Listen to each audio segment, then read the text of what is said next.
Hello, my name is Ugochukwu Ukwebu. I am a cloud engineer.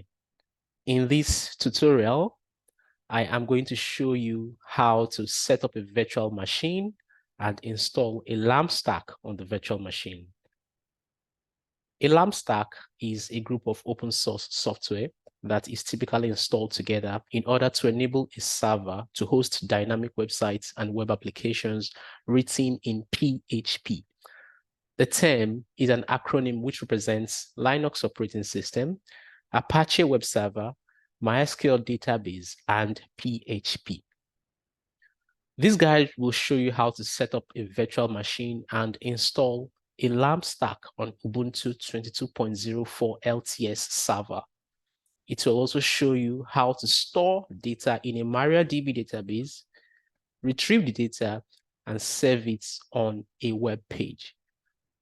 What are the prerequisites to this guide? In order to complete this tutorial, you need to have a Google Cloud Platform account. And what you need to set up a Google Cloud Platform account is a Gmail. And if you don't already have one, I'm going to provide links to an accompanying blog to this presentation where you find instructions on how to set up your own Google Cloud Platform account if you don't already have one, right? So let's get started with our presentation.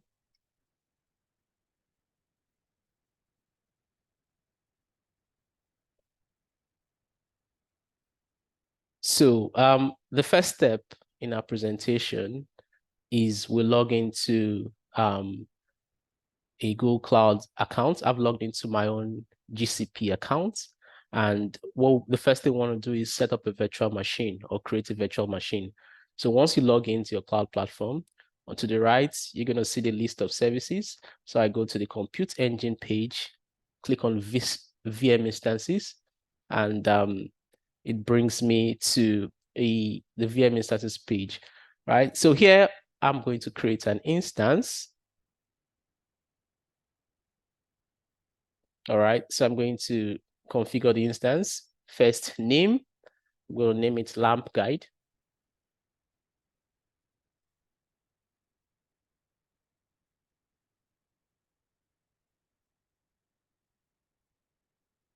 I'm going to let it host in US Central 1. That's fine. Central 1A zone is fine. What's my machine configuration am I going to choose? E2 series is fine. Machine type, I'm going to change it from E2 medium to E2 micro, right? E2 micro is a smaller machine, but it's more than sufficient to do this laboratory, and it's even more than sufficient to hold most websites, most personal small websites. So with that, next thing I'm going to do, there's a default boot disk, but I want to change it. I'm very comfortable using Ubuntu. So I'm going to search for Ubuntu. So Ubuntu Pro, Ubuntu, and I'm going to select version 22.04 LTS. I think I'm fine with a 10 gigabytes persistent disk. So I'll select that. And another thing we need to do is allow HTTP traffic, allow HTTPS traffic, and that's pretty much. I'm going to leave all the other default options, and I'm going to click create. So that's going to create a virtual machine instance.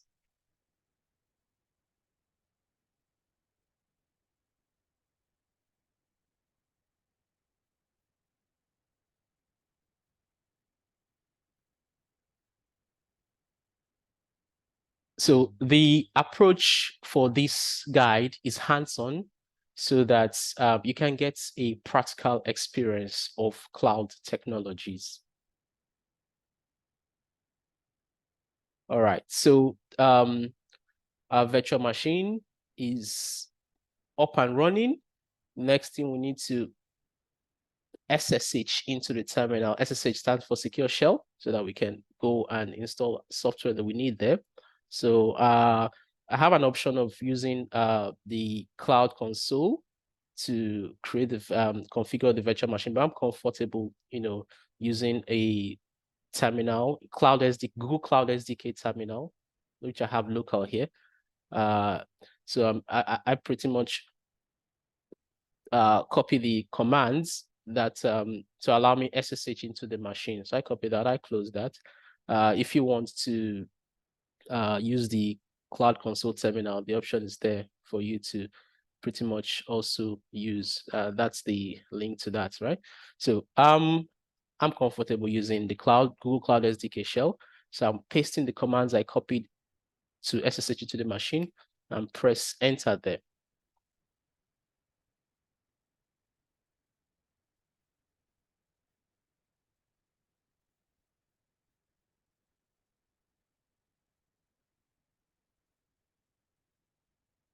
So that's command just enables us to connect into our virtual machine and yes, accept. So I've gained SSH access into that machine. The first thing we usually do, now we have the machine. By default, it already has Linux operating system on it. And Linux is the first part of our LAMP stack. So Linux is installed. As preparation, the next thing we want to do is install Apache. The first thing we usually do in a fresh server is we do a sudo apt get update. What this command does is to update the software packages on the in the virtual machine to the latest ones available. So that's done. So the next thing is we install Apache server there. So the command to do that is sudo apt get install Apache to PHP lib to mode PHP. All right. So I do that. So there is an accompanying blog to this guide, and the link to the blog is, you'll find it below in this video. All the instructions and commands used in this guide are on the blog post. Feel free to go there, copy and paste the commands to practice this tutorial at your own free time. Okay, do I want to continue? Yes.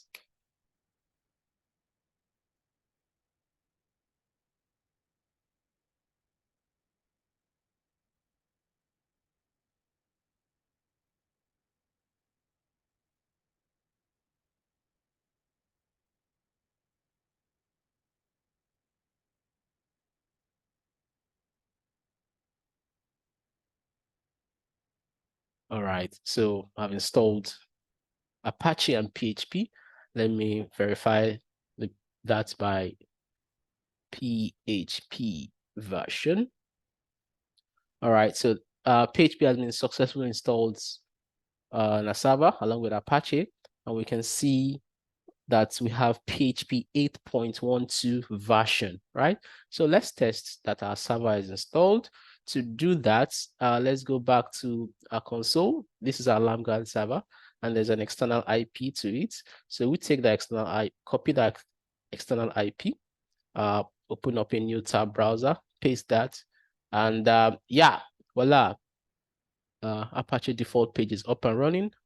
It works. Our server is ready to go. So let's continue. The next thing is okay, so let's get to the roots of our server, from where it's serving our web pages, right? So to do that, we do cd var, right? That's the default root directory for Apache web server. So if I do an ls, I see index.html. And so that index.html is this page that's being served here for us by default. So now let's write our own custom page, and let's see it serve from that server. So I'm going to do a sudo. I'm going to open a text editor, sudo. I'm going to use nano. There are different options there. There's Vim, several others, right? So I'm going to do a sudo nano. I'm going to name the new file my php info.php, right? So that opens that. So I'm going to type in it a PHP script, php info, and I'm going to end that. So let's see what that does. So I'm going to Control X, Y, and enter to exit that terminal. So if we do an ls, you see that along with our index.html, we also have another page or another script, my php info.php. So let's see if we can access that one.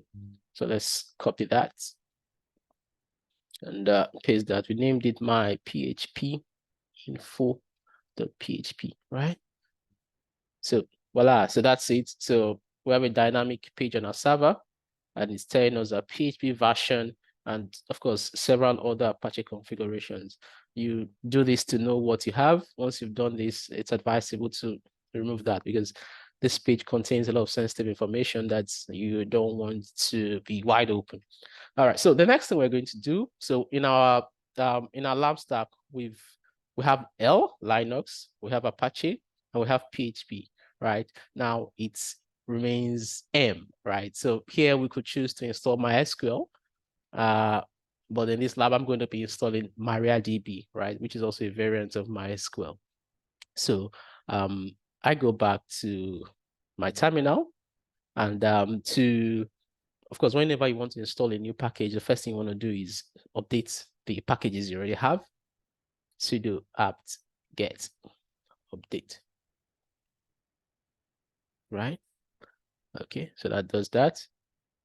So now I want to install MariaDB server, and this is the command to do that. Sudo apt get install MariaDB server PHP MySQL. Okay, let me increase this, right? So PHP MySQL.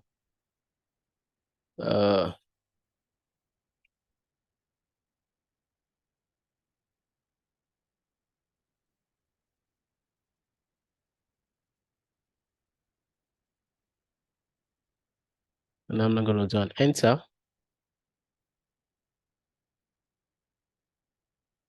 Okay, so okay, unable to. All right, so I didn't type something very well there. Ouch. MariaDB server. All right, so let's try that again. Good. After this operation, 165 MB of additional disk space will be used. Do you want to continue? Yes.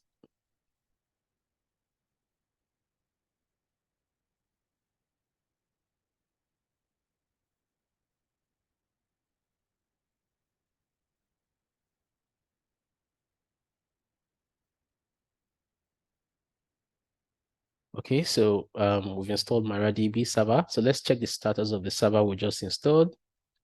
Sudo systemctl status MariaDB.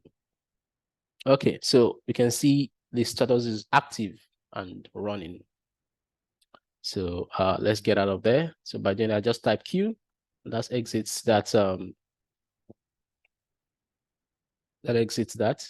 So let's gain access to MariaDB server. So let's do sudo mysql. All right. So one thing you might notice is that I didn't have to use a password to enter because this is the first time. I'm by default, these servers come with no password. The root user has no password. So it's up to you once you've set it up to secure it and configure it. So next time access is going to be by password. So let's even see the default databases, right? Show databases, right? So these are the default databases that come with the MySQL server. So what I want to do right now is let me exit this and let me exit this, quit, right? So I want to now secure my MariaDB server. So I run sudo mysql secure installation.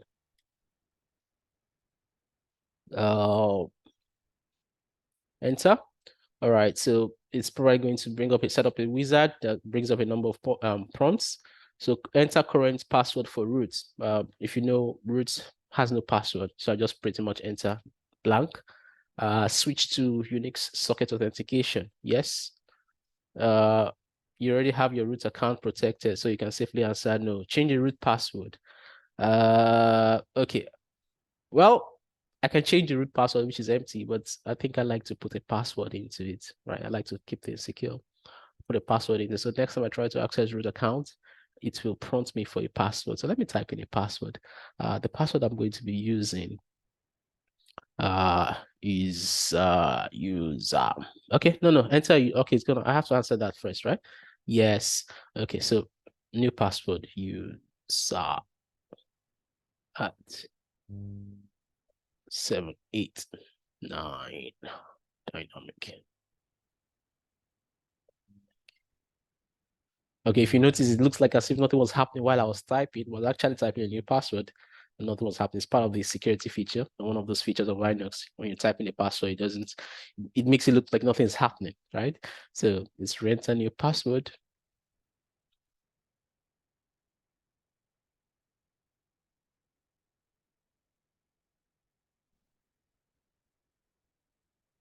All right, so I've changed my root password.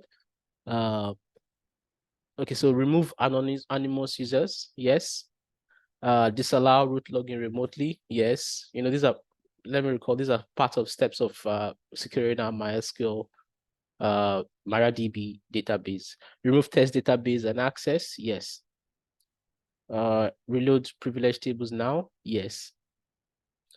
Okay, thanks. So pretty much done. So I want you to notice something. I'm going to try to log into sudo mysql, right? This is what I did the first time. Okay, I was able to do that without a password. But no problem. Let's go. Let me get out of this. So now, okay, so yeah, I want to get into that database.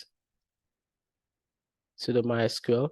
So I'm going to create, so one of those things, I have root access. With root access, I can do so many things, right? But one of the practices in cloud is that there's something called the principle of least privilege, right?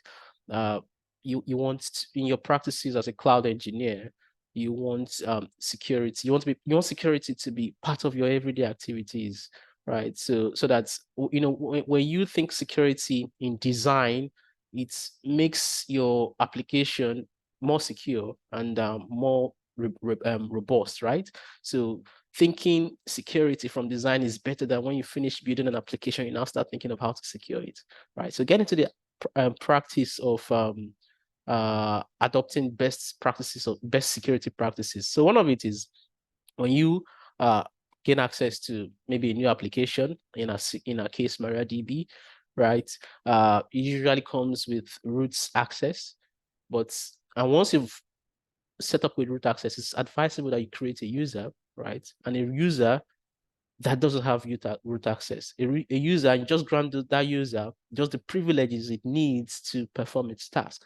So now we're going to create a user. Now we're going to create this user because we're going to have a web page created, and that web page is going to connect to this server and take data, right? we want it such that we don't want anybody or any scripts on the web to be able to access our database, right?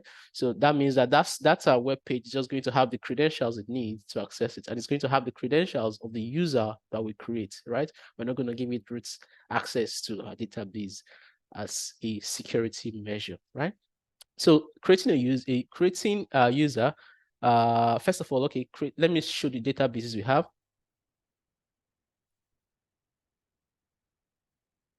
Show databases, right?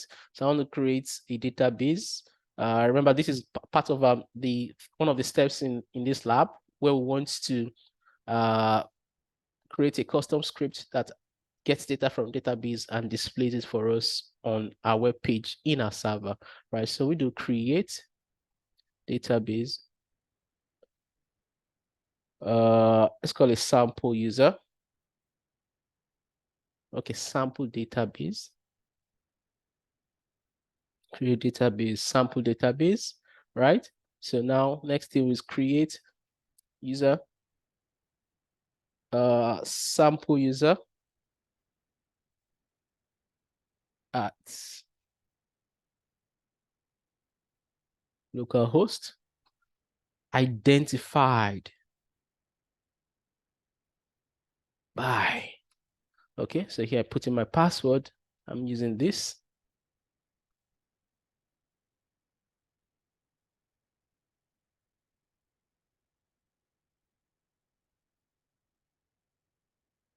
Dynamic with an exclamation mark, right? And enter. So yeah. And then what next?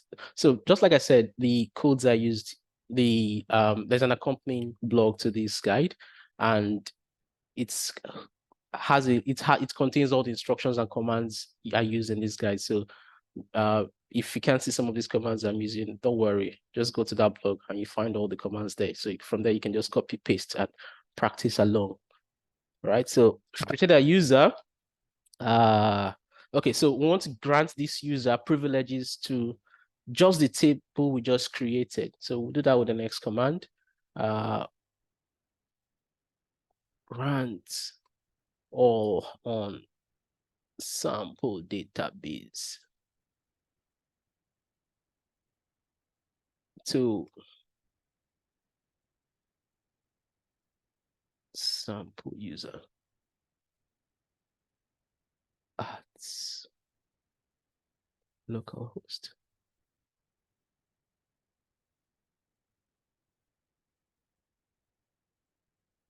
All right. So we've granted sample user access to sample database.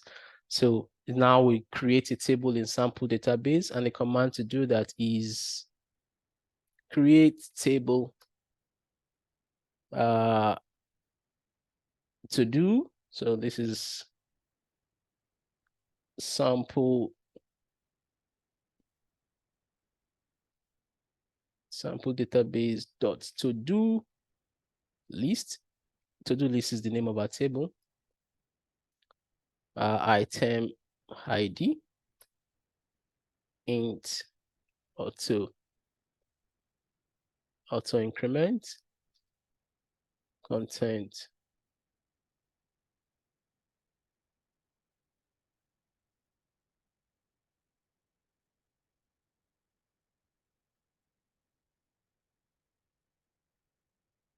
want to make the item ID column our primary key. Oh, okay, so I do that when I do that. So all right, so we've created a table. Now I'm going to insert data into our table. Insert into sample database dot to do underscore list.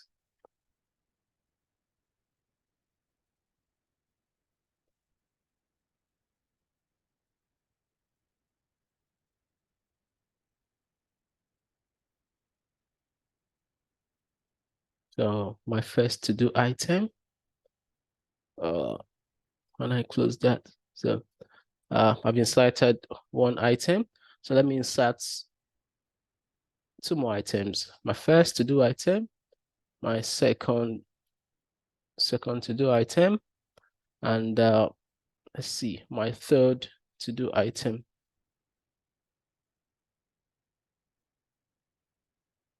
Okay. All right. So let me see. Select. Okay, first of all, let's see what our database is, right? Show databases. Right? So we can see we now have sample database there, right? So let's use sample database. So use sample database, right? Okay. Select all from, okay, let's see the tables we have. Show tables. Okay, so we have our to-do list table in sample table, so in sample database. So let's do select all items from to-do list, right? So we can see all the data we populated in to-do list table in a database is there too. We can see it there, right? So the next thing we're going to do, so we have our database, MariaDB, we have data in it.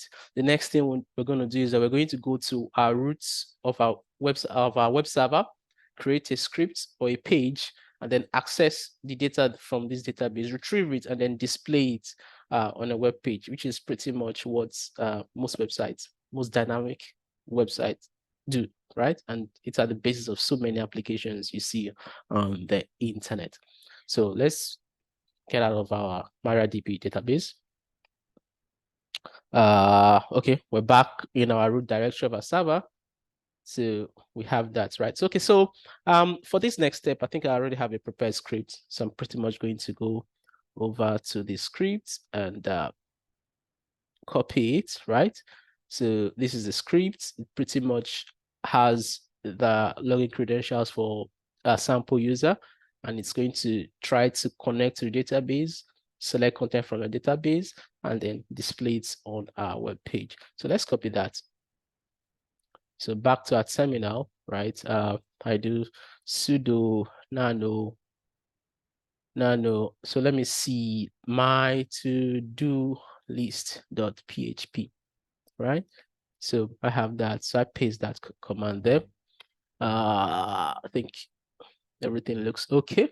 So I do a Control X, and then I I press Y, and I type enter to exit that, right? So if I do an ls, right, my to-do list.php is there. So I go back to my browser, right, to see that. Let me just copy my external IP address, open up a new tab, paste that, name that my to-do list.php, right? Okay, so error, could not find driver, right? This is an error, it couldn't connect to the MariaDB server. I think we did everything well, so let's see. Let's restart our server. Sudo systemctl reload Apache 2. All right, so let's go back to our server and refresh that, right? So that done, it's pretty much go and retrieve data from a database, and we can see it. And just imagine how powerful this is. This is cloud technologies. It's almost very quick. We've set up a server. The server is in the US. I'm here in Africa, in Nigeria. I've accessed it, configured it, put data into it, and I'm retrieving, and it's happening very fast, right? And that's one of the powers of cloud technologies. So this is our tutorial. This is what we set out to do. What did we do in this tutorial? We set up a compute engine virtual machine on Google Cloud Platform. We installed a LAMP stack on the virtual machine. We populated database with data, and we wrote a web page script to retrieve the data and display it on the web page, which we accessed over the internet, right? So we've configured our server, and this is the basis for so many things. And this server is ready for so many applications really going forward. And I'm going to show you the power of what we've just done here from this base tutorial we've done. There are going to be further tutorials, 3 of which will be that in the next tutorial, I'm going to deploy a fully built website application into this server, right? We're going to show it out, display it just like this. So this is just a bare bones script, right? The other one is fully designed with all the front-end features you want to see, CSS, JavaScript, HTML, right? So we're going to install that website into the server and display it. Pretty much a dynamic website, any dynamic website, you can see, at least the most basic ones, right? And then in another tutorial, I'm going to install and configure a WordPress application in this server, right? And then in yet another tutorial, I'm going to install and secure PHP in this server, right? So these hands-on tutorials will give you the basis to build dynamic websites, to build backends for web applications, backend for mobile applications, and pretty much anything you can build using the LAMP stack, right? So this is, here we bring it to an end. And if you find this video useful, do like and subscribe to my channel. And if you have any questions, just drop them in the comment section below and I will answer you, right? Thank you very much. I hope you enjoyed this. See you in more tutorials to come. Thank you.